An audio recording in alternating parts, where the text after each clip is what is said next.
malam Bapak Ibu yang dikasihi Tuhan. Kita bersyukur malam hari ini kita kembali boleh ikut di dalam persekutuan doa dan juga di dalam pemaparan Alkitab, ya. Saudara, malam hari ini saya secara khusus mau membahas, ya, bagaimana kita melihat kitab daripada hakim-hakim di dalam kacamata pemeliharaan Tuhan, di dalam kacamata kedaulatan Tuhan. Dan kita akan melihat bagian ini, ya. Kita akan membuka kembali saudara di dalam Hakim-Hakim pasal kedua, ya. Minggu lalu kita membahas secara mendetail di dalam ayat 1 sampai dengan ayat yang ke-5, ya. Nah, berikut ini saudara kita akan melihat di dalam ayat ke-6 sampai 16, tapi kita akan lebih memikirkan mengenai tema tentang pemeliharaan Tuhan di dalam kehidupan orang Israel yang tidak setia ini, ya.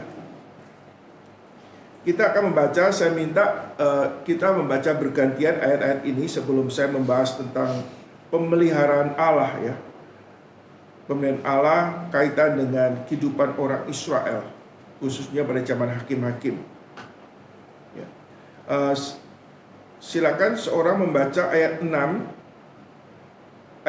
sampai ke 8, kemudian ayat 9 sampai 12, ya. Bergantian 3 ayat, setiap orang membaca 3 ayat, ya. Silakan.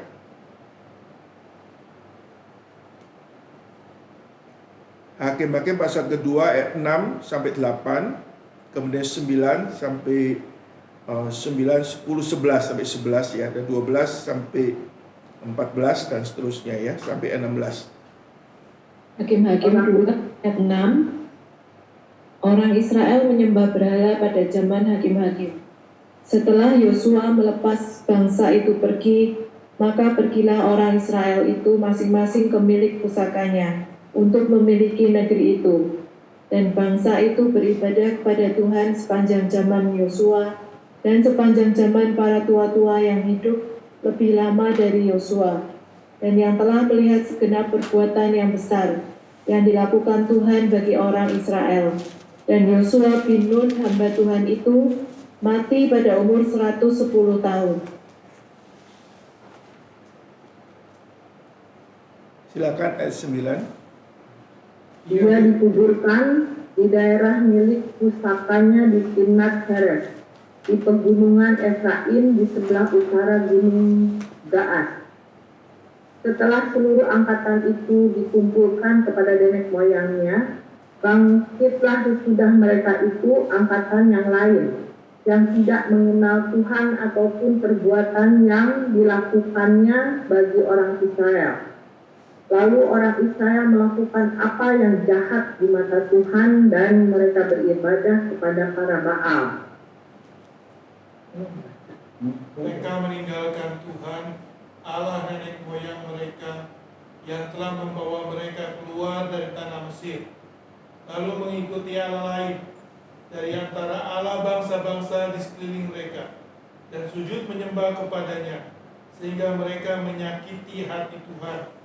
Demikianlah mereka meninggalkan Tuhan dan beribadah kepada Baal dan para Asitoret. Maka bangkitlah murka Tuhan terhadap orang Israel.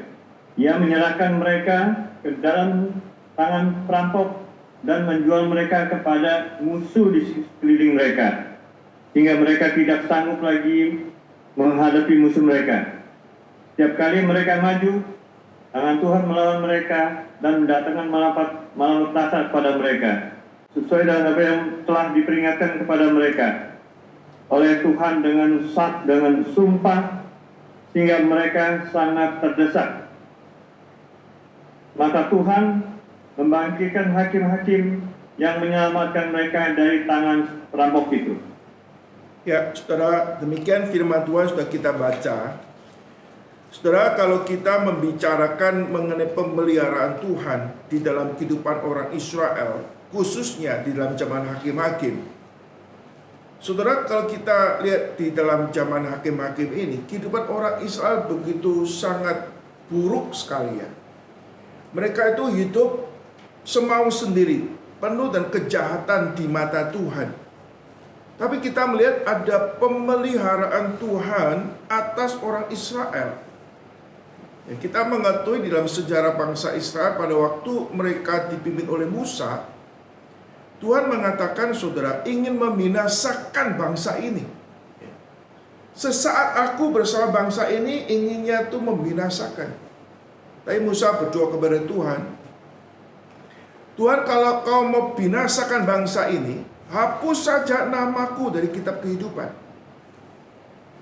Ini Musa bukannya sekedar karena Musa itu belain habis-habisan orang Israel. Tapi sebenarnya di belakang ini Musa sebenarnya punya motivasi karena Musa itu mencintai Tuhan. Musa tidak mau nama Tuhan itu dicela. Kalau Tuhan membinasakan bangsa Israel karena ketegar-tengkukannya, maka bangsa-bangsa lain yang nggak mengenal Tuhan akan mencemooh Tuhan. Lihat, Allah yang mampu membebaskan, tapi tidak mampu untuk memelihara, tidak mampu untuk ngurus, istilahnya gitu ya. Maka Musa mengatakan, jangan kau binasakan bangsa ini. Dia lanjut, apa kata orang ya Tuhan kalau kau binasakan bangsa ini? Jadi kita melihat pemeliharaan Tuhan atas orang Israel bukan karena orang Israel itu layak diperjuangkan atau layak memiliki sesuatu yang layak dipertahankan. Ya, kita melihat pemeliharaan Tuhan atas orang Israel itu betul-betul sangat ajaib sekali. Allah yang memelihara, menopang di tengah-tengah ketidaklayakan orang Israel. Maka Alkitab katakan, walaupun kita nggak setia, Allah itu setia. Karena Allah tidak bisa menyangkal dirinya. Saudara, kita melihat pemeliharaan Tuhan yang ajaib. Allah yang menyelamatkan, Dia juga memelihara orang yang telah diselamatkan itu. Bahkan di dalam konteks perjanjian baru, saudara, orang yang sudah percaya Tuhan Yesus, bertobat, dimeteraikan Roh Kudus, maka Allah menjamin keselamatannya. Tidak ada orang Kristus sejati itu akan kehilangan keselamatannya.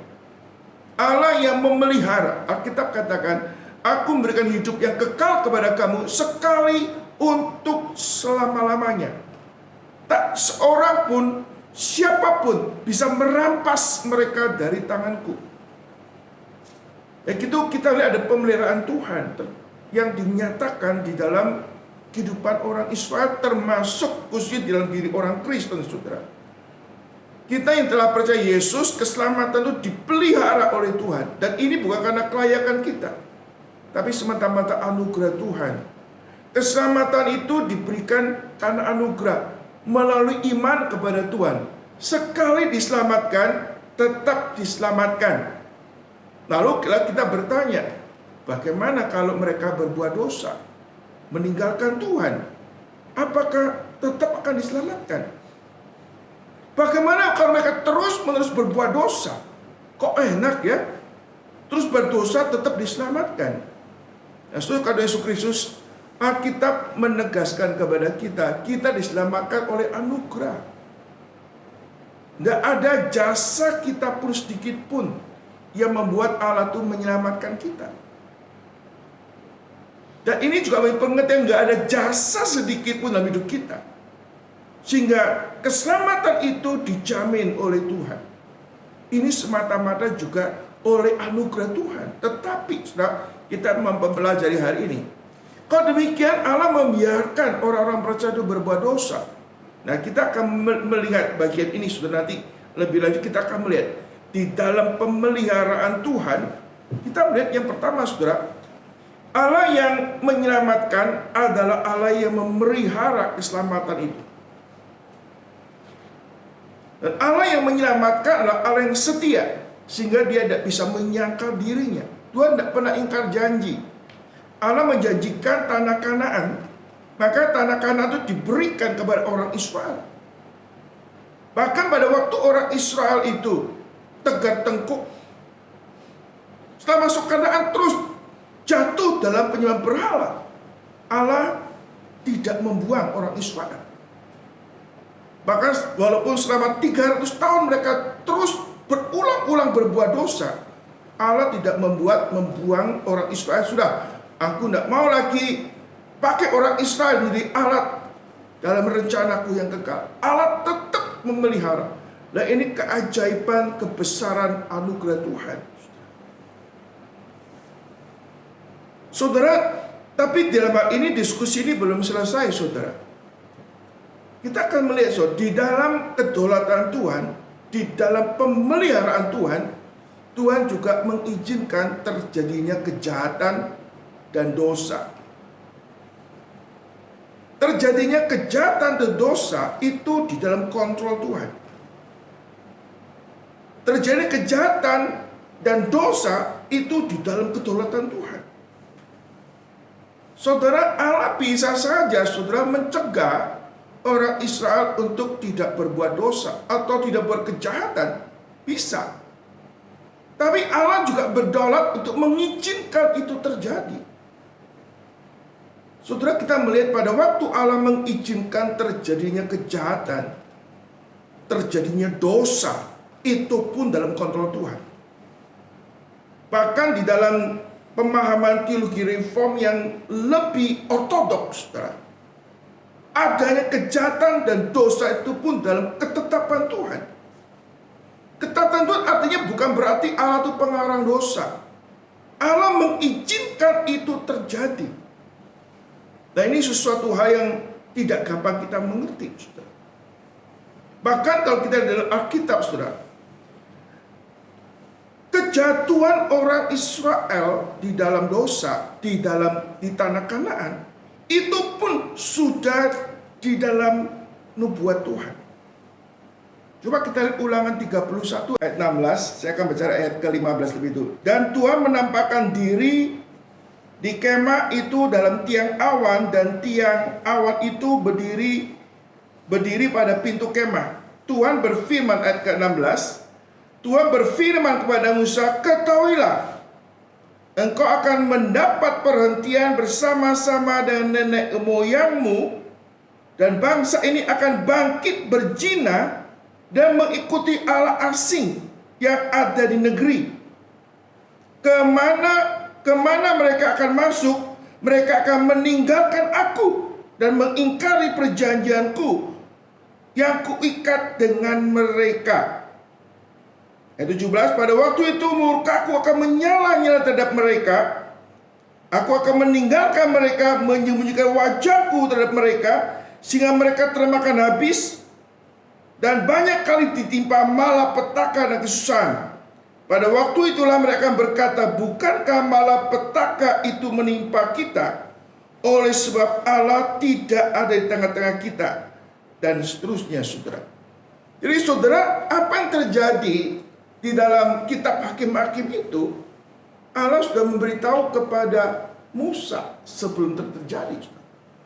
Jadi ini terjadi di dalam kedaulatan Tuhan. Bahkan di dalam izin Tuhan yang tidak bisa tidak pasti terjadi. Tetapi di sini kita melihat kedaulatan Tuhan itu tidak pernah menghapus tanggung jawab perbuatan manusia.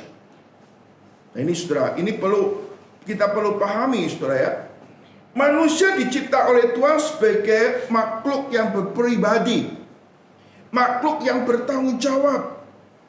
Sehingga manusia harus mempertanggungjawabkan segala sesuatu yang dia lakukan, saudara, termasuk kejahatan dan dosa yang mereka lakukan, saudara.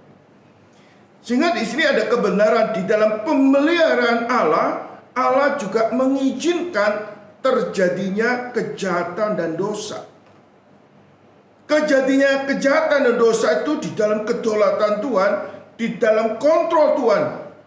Dan ada maksud Tuhan di belakang semuanya itu, saudara. Saudara, ini di sisi lain itu menjadi suatu di dalam hidup kita ini, di sisi lain peringatan bagi kita sekaligus jadi penghiburan kepada kita.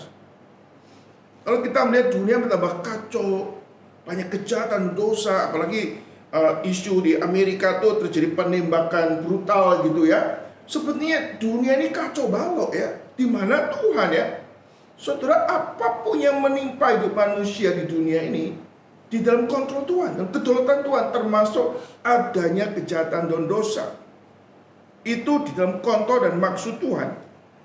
Khususnya saudara, dalam kehidupan orang Israel yang kita lihat ini, saudara, orang Israel melakukan suatu kejahatan dan dosa itu pun di dalam kontrol Tuhan, di dalam izin Tuhan. Dan dari sini saudara, kita bisa mempelajari juga dari bagian kitab Keluaran ini karakter daripada Tuhan, saudara. Saudara, kalau kita melihat saudara, Allah mengizinkan terjadinya kejahatan dan dosa. Lalu bagaimana kita meresponi kalau atau mengizinkan, saudara? Kita melihat Alkitab, saudara, Allah memang mengizinkan terjadinya kejahatan dan dosa yang dilakukan oleh orang Israel. Bahkan kita melihat kejahatannya fatal sebetulnya ya. Kita melihat mereka ini jatuh ke dalam penyembahan berhala. Lalu mereka jatuh di dalam dosa perzinahan dengan orang-orang Kanaan. Mereka kawin campur, lalu mereka berzina. Saudara, mereka menyembah Asitoret. Asitoret ini, saudara, juga disebut sebagai dewa kesuburan, dewa seks. Sehingga waktu mereka beribadah, itu juga ada pelacuran bakti. Mereka main hubungan seks dengan imam-imam yang melayani di kuil Baal itu, saudara. Saudara, kita melihat itu perzinahan yang terang-terangan, saudara. Bukan perzinahan yang tertutup ya. Mereka menyembah Allah, menyembah berhala, lalu mereka melakukan suatu perbuatan amoral, bahkan mereka meninggalkan penyembahan kepada Allah yang benar, saudara. Ini seperti seorang istri, saudara, yang sengaja berzina dengan pria lain, saudara. Terang-terangan, saudara. Saudara, kehidupan umat Allah atau kehidupan orang percaya itu kan seperti seorang istri.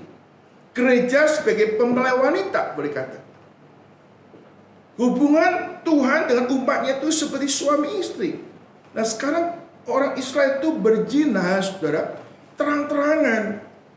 Saudara, kasih Tuhan Yesus Kristus, sebenarnya orang Israel nggak layak hidup, layak dibinasakan, saudara. Tuhan izinkan. Kita melihat kepanjang sabaran itu luar biasa sekali.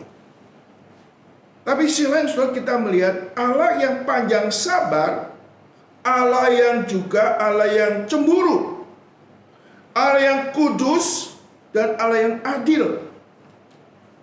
Ya. Saudara, kita melihat pada waktu orang Israel itu melakukan penyembahan berhala, lalu mereka berzina dan meninggalkan Tuhan. Saya nggak bisa bayangkan betapa sakit hati Tuhan.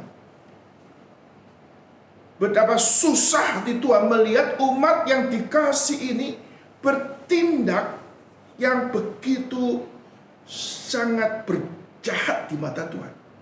Istilahnya umat Allah itu sedang membalas air susu dengan air tuba. Kebaikan Allah dibalas dengan kejahatan, saudara.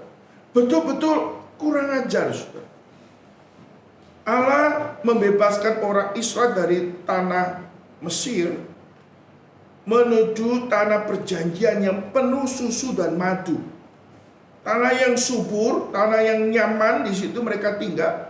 Setelah mereka nyaman, mereka tuh melupakan Tuhan. Istilahnya Tuhan yang dianggap tisu, saudara. Selesai dinikmati, dibuang, saudara. Nah, orang Israel itu melakukan kejahatan di mata Tuhan berkali-kali. Nah, kita melihat saudara Yesus, Allah maka dengan kasih yang begitu besar, kesetiaan begitu besar, maka kita melihat Allah itu menghukum orang Israel, saudara. Menghukum bukan karena benci, saudara. Saudara kata Yesus Kristus, kalau kita melihat orang Israel melakukan suatu penyembahan berhala, melakukan suatu perjinahan, lalu meninggalkan Tuhan, saudara, Allah marah, Allah menghukum. Saudara, sisi lain, hukuman Allah itu mengandung kesucian Allah, keadilan Allah, tapi aspek lain, saudara, Allah menghukum orang Israel, marah sama orang Israel karena cintanya begitu besar. Kenapa? Kalau nggak ada cinta lagi, ngapain saya ngurus orang seperti ini, saudara? Karena kasihnya begitu besar, maka dia mau mendisiplin, saudara. Ada suatu kisah, saudara. Saya membaca satu kisah, saudara. Ada seorang wanita, seorang gadis ya. Pakai gadis atau wanita ini ya. Umur 23 tahun. Dia itu menjadi bintang film porno. Jadi umur itu sejak remaja, mungkin 17-18 jadi bintang film porno. Sampai umur 23. Wah, orang lihat sekilas, wah hidupnya mewah, banyak orang suka sama dia, orang yang hidung belang pasti ya. Waktu umur 23 tahun, dia itu bunuh diri. Jadi di dalam kenikmatan seperti selama manusia, dia hidup vulgar, berdosa terus menerus. Seperti kalau bagi orang itu, wah kok hidupnya berbuat dosa, rumahnya besar, ada mobil sport gitu, orang lihat, wah luar biasa sekali kan. Tapi hatinya itu sebetulnya terikat dengan dosa. Lalu saudara waktu mati, saudara, lalu ditemukan catatan-catatannya, saudara. Yang dicatat apa, saudara? Waktu saya mulai hidup di dalam dosa, kenapa papa mama saya kok nggak negur saya? Jadi kisahnya begitu. Jadi banyak hal. Kenapa waktu saya menjadi bintang film porno pun nggak ada kata kemarahan dari papa saya, nggak ada teguran dari mama saya? Kenapa mereka silent, diam, membiarkan saya hidup di dalam kejatuhan seperti itu, saudara? Kata Yesus Kristus, lalu dia bunuh diri, saudara. Dia sebenarnya merindukan, waktu dia berbuat salah, dia kepengen ada orang tua yang marah dia. Kalau perlu ada orang tua yang maki-maki dia, ada papa yang mungkin agak kasar menarik dia. Tapi sepertinya papa mamanya itu silent, diam. Bapaknya pikir diomongin pun anak sudah kepala batu, diam. Terus saudara, kalau yang menakutkan itu, saudara, bukan Allah marah. Yang menakutkan itu kalau Allah itu diam. Itu menakutkan sekali. Kalau Allah marah itu berarti masih ada perhatian. Kalau Allah menghukum, mendisiplin itu masih ada kasih. Ini problem jika Allah diam. Wah, itu celaka kita. Celaka. Saudara, kadang-kadang dalam hidup ini, saudara, yang paling dahsyat kalau Allah itu silent. Allah sudah membiarkan kita begitu. Kecuali hanya kalau Allah diam, kita akan diserahkan kepada dosa-dosa yang lebih parah. Itu artinya apa? Itu Allah menyerahkan kita. Allah silent, membuat kondisi kita tambah buruk, ya, tambah keadaan terpuruk kalau Allah diam. Nah, saudara, di dalam Alkitab, saudara, kita melihat, saudara, Allah diam. Apa yang diungkapkan di dalam kitab Roma? Mari kita lihat. Allah diam. Kita lihat Roma, ya, pasal pertama, saudara. Coba 3 orang membaca ya, ayat 24, ayat 26, dan ayat 28, 29. Silakan siapa saja membaca ya. Ayat 24. Roma 1 ayat 24. Karena itu Allah menyerahkan mereka kepada keinginan hati mereka akan kecemaran, sehingga mereka saling mencemarkan tubuh mereka. Ayat 26 dan 27, siapa lagi membaca? Karena itu Allah menyerahkan mereka kepada hawa nafsu yang memalukan. Sebab istri-istri mereka menggantikan persetubuhan yang wajar dengan yang tidak wajar. Demikian juga suami-suami meninggalkan persetubuhan yang wajar dengan istri mereka dan menyala-nyala dalam berahi mereka seorang terhadap yang lain, sehingga mereka melakukan kemesuman, laki-laki dengan laki-laki, dan karena itu mereka menerima dalam diri mereka balasan yang setimpal untuk kesesatan mereka. Silakan ayat 28-29. Dan karena mereka tidak merasa perlu untuk mengakui Allah, maka Allah menyerahkan mereka kepada pikiran-pikiran yang terkutuk, sehingga mereka melakukan apa yang tidak pantas, penuh dengan rupa-rupa kelaliman, kejahatan, keserakahan, dan kebusukan, penuh dengan dengki, pembunuhan, perselisihan, tipu muslihat, dan kefasikan. Dan seterusnya. Saudara, kalau Allah diam, Allah membiarkan kita mengalami kejatuhan-kejatuhan yang lebih parah lagi. Saudara. Di situ kita melihat, saudara, kadang-kadang Allah memberikan menyatakan kemarahan, hukuman karena kasih. Allah masih peduli. Saudara. Maka kita katakan di dalam surat Ibrani, ya, jangan anggap enteng didikan Tuhan. Jangan putus asa jika engkau diperingatkan, karena Allah tuh mengajar orang dikasihinya. Adakah anak-anak yang gak diajar oleh orang tuanya? Saudara, bersyukur ya kalau kita masih ditegur oleh Tuhan, dimarah sama Tuhan. Itu tandanya Allah masih peduli sama kita. Tapi mau tanya, kita dimarah-marah enak gak sih? Ditegur enak, didisiplin marah kita kan? Saudara, kadang-kadang saya sebagai hamba Tuhan, saudara sebagai teman kerja, ada teman-teman kita mungkin tidak beres atau nggak tepat. Kadang kita menahan diri, tidak mau ngomong. Jangan urus lah, bikin rame nanti gitu kan.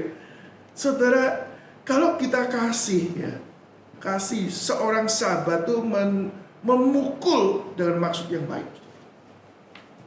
Kalau orang seringkali ngomong baik-baik terus, itu mungkin sahabat kurang baik. Sahabat baik itu kadang ngomong gak enak, tapi tujuannya itu baik. Saudara mau punya teman yang baik, diam. Saudara mau masuk jurang pun diam. Enggak toh? Kita ingin di sahabat ya, seorang sahabat menaruh kasih setiap waktu, menjadi sahabat dan penderitaan. Seorang sahabat akan memukul dengan maksud baik. Nah, ini suatu persahabatan yang sehat. Kembali kita kepada karakter Tuhan, saudara. Tuhan marah kepada orang Israel karena kebangetan gitu ya. Tapi dengan kemarahan itu karena Allah itu kasih. Allah mengasihi orang Israel. Ya. Nah, Allah mengasihi orang Israel sehingga Allah hanya harus mendisiplin dengan wujud hukuman. Jadi kita lihat pada waktu mereka menyembah berhala, berzina, meninggalkan Tuhan, maka Tuhan menghukum mereka. Dan menghukum mereka sampai mereka akhirnya di sini dikatakan, saudara, mereka dirampok, ya, apalagi dijual, ya kan, diperbudak, ya. Itu pasti nggak enak, saudara. Mereka akan menikmati berkat Tuhan, ya. Ini sudah pelajaran rohani. Mereka waktu masuk tanah Kanaan, mereka tuh tidak modal apa-apa, Tuhan siapin semua, ya. Dan mereka sudah menikmati harta benda yang ada. Mereka pun tidak mau kerja sampai membiarkan orang Kanaan hidup menjadi kacung mereka. Mereka ingin eng-eng butolo gitu ya, enak-enak ya. Sudah enak-enak, lupa sama yang memberi, saudara. Mereka menyembah berhala, mereka kawin campur. Kawin campur tuh artinya dia ingin menikmati sesuatu yang tidak disiapkan Tuhan, yang tidak disediakan Tuhan. Menikmati yang bukan bagian yang Tuhan siapkan, saudara. Menikmati sesuatu yang asing, yang Tuhan benci, yang Tuhan cicik, mereka nikmati. Ini rakus gitu. Ingin menikmati yang bukan menjadi bagian hidupnya, menikmati yang bukan bagian dari hidup sebagai umat Tuhan, saudara. Ini kontras dengan Daniel. Daniel tidak mau menajiskan diri dengan makanan raja, saudara. Artinya apa, saudara? Kalau secara praktis, saudara, Daniel itu tidak mau menikmati di luar Tuhan. Segala sesuatu yang dinikmati bersama dengan Tuhan. Maka kita baik engkau makan atau minum, lakukanlah untuk kemuliaan Tuhan, bukan untuk kesenangan diri sendiri. Saudara, kalau Yesus Kristus kita melihat, saudara, orang Israel, saudara, harus menerima hukuman Tuhan. Mereka dirampok, harta benda yang Tuhan berikan sekarang dirampok. Mereka melawan orang, mereka nggak ada kekuatan, jadi impotent. Dulu mereka mengandalkan Tuhan ada kekuatan, bisa menaklukkan. Sekarang nggak ada kekuatan, mereka lemah, nggak bisa melawan, saudara. Kadang-kadang dalam hidup kita ya, waktu kita meninggalkan Tuhan, Allah izinkan kita problem, dan Tuhan kita nggak ada kekuatan, kita jadi frustasi, kita depresi. Jadi depresi, nggak ada kekuatan itu karena mereka meninggalkan Tuhan. Dirampok artinya ya harta bendanya hilang, dirampok orang, lalu mereka nggak ada kekuatan untuk menghadapi persoalan dalam hidup ini. Lalu mereka dalam keadaan tertindas, dijual jadi milik orang lain. Lalu mereka teriak-teriak sama Tuhan, minta belas kasihan Tuhan. Saudara, kalau kita melihat ada orang yang sudah mencekno kita, lalu lagi susah, kita lihat, tolong rasain loh gitu kan, berkali kan. Tapi Tuhan tidak demikian. Sebenarnya orang saya memang nggak layak ditolong, tapi kita ada belas kasih yang besar. Tuhan bangkitkan hakim-hakim untuk menolong. Saudara, kalau kita menolong orang ya, kita menolong orang yang macam apa sih? Orang yang baik gitu kan. Orang yang nyeneng, orang yang mencek, ngapain ditolong? Ditolong nanti mentung lagi gitu. Ngapain ditolong? Kita kan baik, orang yang baik sama kita, orang yang masuk akal kita tolong, kita tolong. Orang yang boyong, yang bocah, ngapain kita pikir untuk tolong, saudara? Saudara, ini anugerah Tuhan. Tuhan yang berinisiatif menolong belas kasihan. Sebenarnya orang sedang nggak layak ditolong, apalagi kalau Tuhan tahu. Ditolong pun nanti meninggalkan lagi, ngapain ditolong, saudara? Kita kalau ada orang utang sama kita nggak bayar, 3 kali utang nggak bayar, 1 kali ada kesulitan yang besar, nggak minta, suruh mau tolong nggak? Rasain lu. Tapi dari Tuhan kita melihat Tuhan itu very generous, saudara, luar biasa sekali. Allah masih bangkitkan hakim, orang hero, orang yang luar biasa untuk menyelamatkan orang Israel dari keadaan yang terpuruk itu, saudara. Ini kalau kita melihat, saudara, Tuhan di dalam pemeliharaannya itu, Allah memberikan pertolongan kepada orang Israel dalam kesulitan yang besar. Saudara, kalau ada orang ada kesulitan yang besar ditolong sama Tuhan, jangan GR, sebenarnya dia layak ditolong. Kemudian kita nggak layak ditolong, karena seringkali waktu ditolong kita juga lupa sama Tuhan. Ini semata-mata di dalam pemeliharaannya, di dalam kedaulatannya Tuhan tolong kita, nggak ada jasa pada kita. Aspek lain, sikap kita yang telah ditolong itu harusnya gimana? Harusnya tidak berbuat dosa lagi. Allah tahu kita berbuat dosa lagi, tapi Allah tidak menurunkan niatnya untuk menolong, saudara. Saudara, dalam kehidupan kita, supaya kita berelasi dengan orang lain, saudara, kita harus belajar lihat kebesaran hati Tuhan. Walaupun waktu kita punya besar di sisi Tuhan, nggak semua orang bisa setuju sama kita, saudara.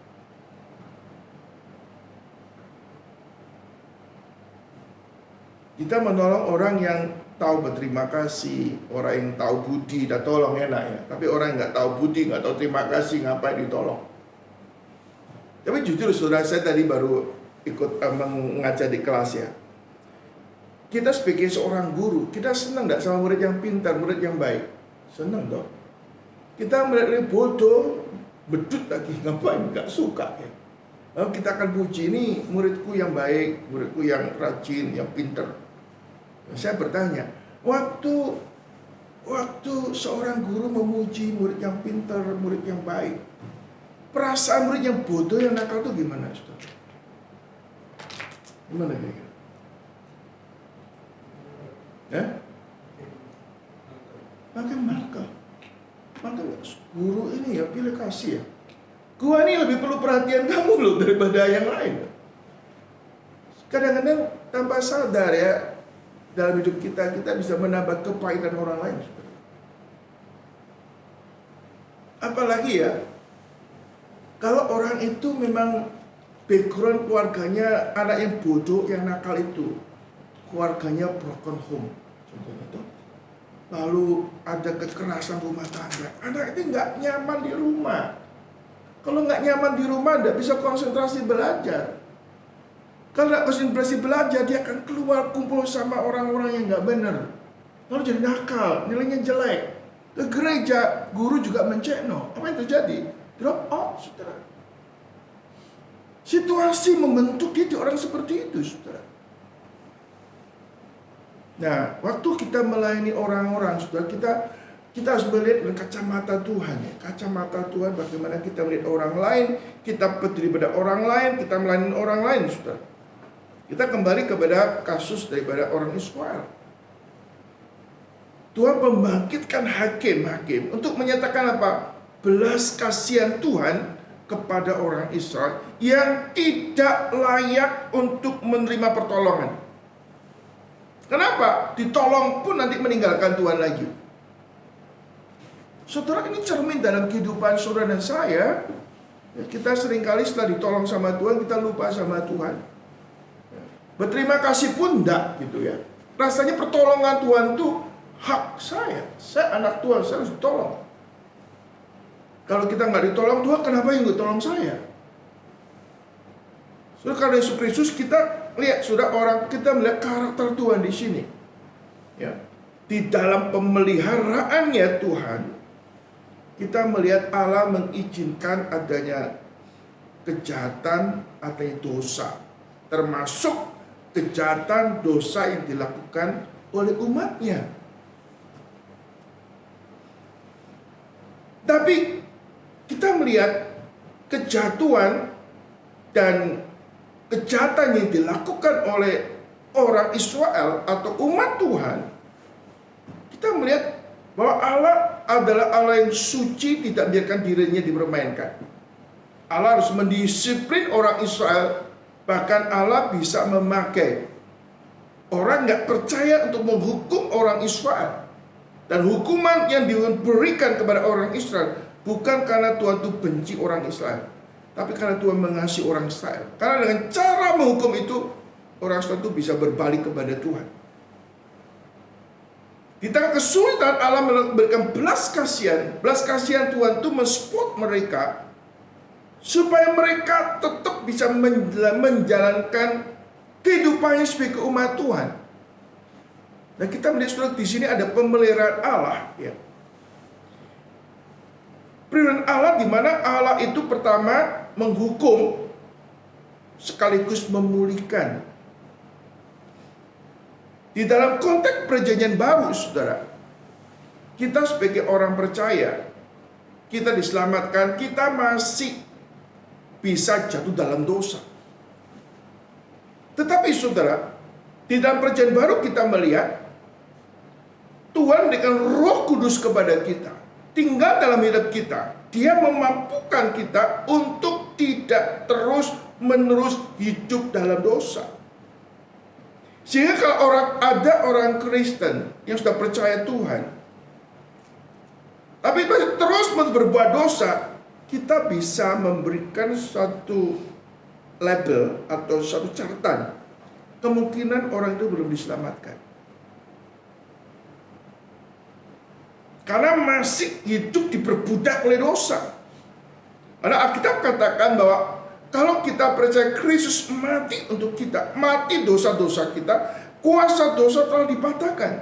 Dan Kristus yang bangkit itu ada dalam hidup kita, sehingga kita ada jaminan kemenangan atas dosa dan atas pencobaan. Dan ada jaminan kemenangan karena Roh Kudus akan menolong kita. Tetapi masalahnya, apakah kita mau minta pertolongan Tuhan atau tidak? Kita mengandalkan Tuhan atau tidak untuk menghadapi kelemahan, dosa, atau kejahatan yang menggoda kita. Roh Kudus akan memampukan kita, saudara. Jadi kita bisa menang atas dosa. Kita bisa lepas dari perbudakan dosa. Alkitab katakan jika Kristus tidak dibangkitkan, sia-sia kepercayaan kita dan kita masih hidup di dalam dosa. Tapi yang benar, Kristus telah bangkit. Dan kita yang percaya Kristus yang bangkit itu hidup dalam hidup kita, dan dia akan memampukan kita untuk bisa menang atas pencobaan. Kita bisa lepas dari kuasa dosa. Kita bisa lepas dari perbudakan dosa. Dan itu karena anugerah Tuhan, saudara. Saudara, karena rahasianya apa, saudara? Yaitu kalau kita hidup senantiasa dekat dan mengandalkan Tuhan, maka ada jaminan kemenangan atas pencobaan dan dosa. Yesus pernah mengatakan kepada murid-muridnya, roh itu penurut, daging itu lemah. Artinya saudara, kalau kita mengandalkan kedagingan kita, kita akan jatuh. Sebaliknya kalau kita mengandalkan Tuhan, maka ada kekuatan rohani akan menopang kita untuk kita boleh menang atas pencobaan. Dan ini menjadi jaminan yang penting di dalam hidup orang Kristen. Orang Kristen bukan jadi orang dalam terus kebingungan, keraguan menghadapi realita hidup ini, saudara. Saudara, kalau orang Israel hidup di tengah-tengah orang Kanaan, ya, Allah mengizinkan itu karena untuk menguji kesetiaan mereka kepada Tuhan. Dan mereka berkali-kali itu jatuh. Sebaliknya kita sebagai anak Tuhan, kita nggak lepas dari pencobaan. Yesus pun dicobai waktu di padang gurun. Tapi ada jaminan di dalam Kristus kita dimampukan untuk menang atas pencobaan. Maka rahasianya apa? Kita harus memelihara relasi kita dengan Tuhan. Sebab di luar Kristus kita tidak bisa berbuat apa-apa. Di dalam Kristus kita akan ada kemenangan atas pencobaan, saudara. Saudara, ada satu hal yang perlu saya tekankan di sini, saudara. Dalam bagian ini dikatakan, saudara, di dalam Hakim-Hakim pasal kedua, ada satu generasi yang tidak mengenal Tuhan atau perbuatan-perbuatan Tuhan.